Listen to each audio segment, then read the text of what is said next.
Hi, it's Jared from Strongroots Farm. We're here today, we're on the farm, and we're gonna talk about what is the most important thing to start raising correctly on your farm or your homestead. What's the most important one? It's coming up today. Stick around, I'm not gonna leave you in some cliffhanger. I'm gonna tell you right off the bat what it is, and then we're gonna compare that to everything else that we raise and why, so that I can prove this point to you about why this is so important. Hang out. Welcome back. We're out checking out the cows. I've got a couple separated off here just because they're being raised a little different. I've got one that's blind, born blind, and so I have to treat him with a little different respect, keep him in a locked in area a little closer. So we have a couple acre paddock here for him and his mother, and we keep them separate just so they're not running on temporary fencing like we do. We do appreciate you watching the channel. Like and subscribe if you like this. Let's get into this. There's a lot of videos out there that talk about this and say you should start with chickens, you should start with this, or never try goats, or whatever it would be. And I've never heard anybody really talk about this when they talk about the longevity. And so when I come at this question, when somebody asks me what's the most important thing that I should focus on raising as we homestead, as we farm, I come at it to solve the problem of why people are getting out. Why are people quitting this after 5 to 7 years? Why do people give this up? Why do they say it's for the birds? Why do people not try it? Why are people so, worried about what they're doing and how they raise food and if they do this right? And why do they have so many questions? Why does my YouTube channel even work? Why are people watching my channel to get information about farming, or whoever you watch in YouTube? I appreciate you watching here, but they never talk about this. And this is, in my opinion, the most important thing. You may think it's cows because I'm standing here as we checked on these animals, but it's not. The most important thing that you can raise right on your farm is your children. Now, that doesn't mean you can't do this and be single. If you are, I really want to hear your story. I want you to comment or email me, ask for my phone number, we'll talk. I want to know what your life is like if you've decided we don't want kids, but we want to farm and live this lifestyle. Because to me, that seems like it's an abnormal thing. Not that you're weird, and I'm not judging, but there's very few homesteaders and people that are in this farming game that don't do it as a family. We did a video a few weeks back about how we raise strong children and how we work through this. We don't want to just work our kids to death on the farm and them never get paid or them never understand why and they never learn. So I'll put that video down in the description, and we talk about this program, how we do it so that they feel like they're a part of the farm. But it's more for them than us. It's really part of the whole plan, and it changes the way that we farm because we're doing it for our children. Now, we got into this. I bought the farm, I bought the cows because I had a passion for it. I grew up this way. So when I say we do it for our children, I didn't start farming because of my children. They were part of it. Like, we got into this and we knew we wanted to have kids. We knew we wanted to raise our own food. We knew we wanted to have animals, and the kids learn a lot when they're on the farm. There's a lot to learn, and they learn hard work, discipline, all these other things that we talked about in that other video. But the decisions that we make are based on the fact that our kids are a part of it and that we are doing it to raise them in a certain way. And so if you don't focus on this, if this is not your number one thing, the way you raise your kids is not your number one product, you're doomed to fail in some of these adventures. So for instance, one thing that's good about a family and our children is that many hands make light work. We've heard this before, we understand this. So having kids, it's nice. It's nice that they can help us take care of our stuff, but also enjoy it with us. But it affects the way we make decisions. This is a life, changing thing. A farm, a homestead changes the way you do stuff, changes the way you live. Trips to the beach are probably seldom or look very different when you have animals at home that somebody needs to take care of. When you build barns, when you're building genetics in animals, when you're buying farm equipment, you buy stuff and you build stuff, hopefully that's going to last a lifetime. It should go to the next generation. And if you don't have children for the next generation, what does that look like? Where is the motivation at? Where is the motivation to build something great if you don't leave a legacy with it? The Bible says a wise man leaves an inheritance to his children's children. Some versions will say multiple generations.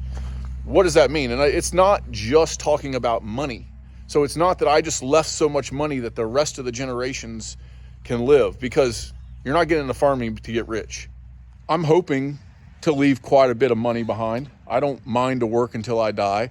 I don't plan on ever retiring. Even if I retire from my job as an engineer, I plan on still doing this until I die, or as long as I can. But there's an inheritance here for my children that goes way beyond money. The life experiences, the skills that they learn, the being able to survive and grow their own food and prepare for life. There's so many life lessons that happens on the farm that most people don't get to experience. Teaching about the birds and the bees is pretty easy when you live on a farm. Now, if you don't have kids, or perhaps your kids are older and you've raised them and they've left. What the heck are they doing? Trying to make kids. They've left the farm, right? Your kids have left. They don't want to be a part of the farm, and it's discouraging. It's heartfelt to you. And we see that happen all the time. We see farms sold because the kids wanted to leave and didn't want to stay, didn't want to be a part of it. We see, as soon as grandpa dies, the kids and the grandkids are lining up to have an auction. They want that land gone. They don't want to deal with it. And that's how farms sell. And it's not every farm. That's a heartbreaking story, but it's too often told. I have way more cows here than I'll ever eat. I'm building genetics that will last a lifetime with my animals. We select animals for a certain thing so that our kids can work with them, so that they will have long lives, so they're good on just grass. They're low input animals. There's things that we do with our chickens. There's things that we do with our pigs that are made for our kids. The way we set our pens up, the height that we put things so that our kids can reach them. We're investing in our children, and it's the number one thing in my mind that we raise. The importance that our children being involved is so important, because why else are we working? What are we working for? Who are we going to pass this on to? If we're doing it to build something great and just to sell it in the end, there's many other things that we can do to build wealth. The thing about having kids invested to where they enjoy coming out, they don't want to sit on a video game. They want to come out and be with the animals. Teaching kids in a way that happens, one, it's not an easy thing. It doesn't work all the time for us, in fact. It's hard for our kids to come out and want to play in cow poop instead of playing Fortnite or whatever it is that they play. But having them invested allows us to someday pass this on. My wife and I often have this conversation, like, what are we going to do if none of our kids want to farm? Well, we'll sell the farm. That's the way it goes. This is not a lifestyle I'm going to be able to do when I'm 80 years old. I'm hoping that they can build a house on this farm. We can commune and stay on this farm as a family, and they can take over pieces of this, if not all of it. If all I get to do when I'm 70 years old is drive around in a gator and tell them how they're doing it wrong, I'll be happy. All right, so I've beat the dead horse about why it's important. How do we implement this? And this is really hard for me, because I'm a guy who likes to get a lot done and move fast and get in and get it done and work hard. And sometimes I have to slow down. I have to say, okay, it's more important to spend an hour doing this job versus 15 minutes so that I can teach these kids how to do it. It's important to laugh when you're doing stuff and have fun with things.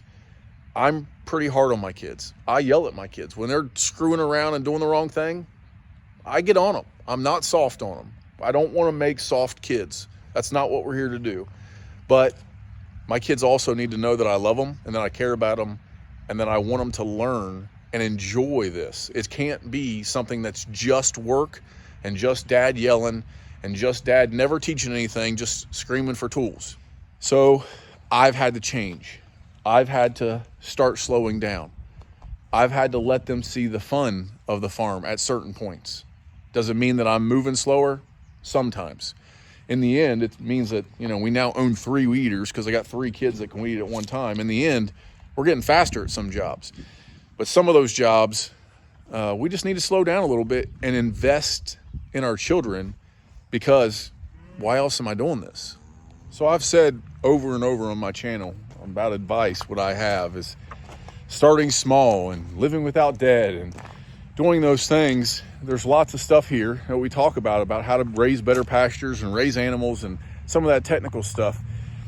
But the real thing is to focus on what you're doing it for, the why, which is when somebody says, what's the most important thing I need to know when I start a homestead, is it's really the why. Why are you doing it? And you need to focus on your children. I don't mean ask them what animal they want. If you thought this video was about an animal, it's not asking them what animal they want. It's more about getting them involved and thinking about when you build, when you get these animals, when you do these things, is it going to take you away from your family so much that you can't spend time with your kids?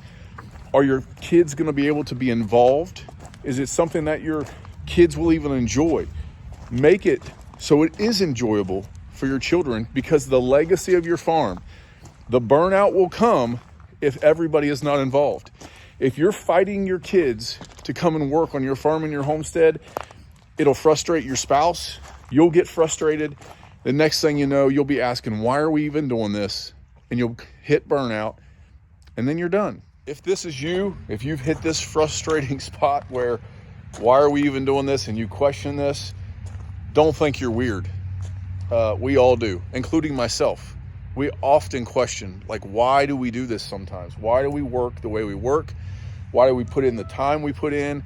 And so we constantly have to be reminded, which this video is as much for me as it is you who's watching it, because we need reminded of why we do this, why we care so much about the things that we raise and how we raise things and how we build things. It has to bring a legacy for our children, for the next generation. It has to have something to keep us motivated. Motivation, though, only goes so far. You have to have your family involved. They have to be on the same page. Otherwise, they contribute to the burnout. And eventually, the camel's back is just going to break. The other thing I want you to know about this is if you were expecting an animal, or you should start with this crop or whatever it would be, there's forgiveness there. There is no right answer. When you're looking at past the kids, okay, should we start with cattle? Should we start with chickens? Should we start with just the garden? There's no right answer. Any YouTuber that tells you you have to do this, they don't know. There's no right answer. You have to start with what you will eat is a pretty good advice. I like that advice. You have to start with what you can get started in with easy without killing yourselves and you're set up for. I constantly talk about having your capital infrastructure set in place before you ever get an animal. Never get animals before you're 100% ready as far as structures. Don't get animals in the spring and say, we'll have the barn built by winter. Don't get in stuff early. But there's lots of forgiveness in the ways that you do it. You can change over time. You can make choices. We are constantly changing and adapting. So if you're frustrated, take this as encouragement. It happens to all of us. Take a deep breath, go back to pencil and paper, say, are we financially going to be able to do this? How do we make changes? How do we make changes where this lifestyle fits our family better? And taking smaller bites, taking on smaller projects at a time will help you grow into that. Most people who jump into homesteading aren't ready. Most people who jump into farming aren't ready. They're not prepared for what actually is about to come. And so if you take smaller bites and you do it with your family and you have the right focus, it will help you get there. It'll help you get there. It'll minimize frustration, and it will minimize this number of people who quit. Well, there you have it. Hope this video helps you. Get the community in place, get your family in place, get your mindset right, start small. It's the best advice I can give you in this game. And you're going to make mistakes. So just know ahead of time. The mistakes are coming. They're going to cost you money. Learn as much as you can, but be encouraged to stick this game out. It's definitely worth it as long as your focus is right. Email down below if you want to talk to me. If you have any questions, please comment. Let me know. Do you agree with this? Is there something, no, it doesn't matter about your kids. Your kids are never going to stick around. If you completely disagree with me, let me know down there. I want to know. I want to know the negative trolls. Tell me that I'm completely wrong and why, because I'm curious about what the other side thinks of this. When I got this focused right, it changed the game on the farm. It really changed the motivation. I can take time off to go to a basketball game and not get things built as fast as I want because the priorities are in the right alignment. Let me know what you think. Please like and subscribe, follow along with us. We still are getting ready. We had a bunch of rain. You can tell how gray it is here. We're still going to move on with our case study on the best way to build pastures. If you haven't checked that video out, I'll put it down in the description.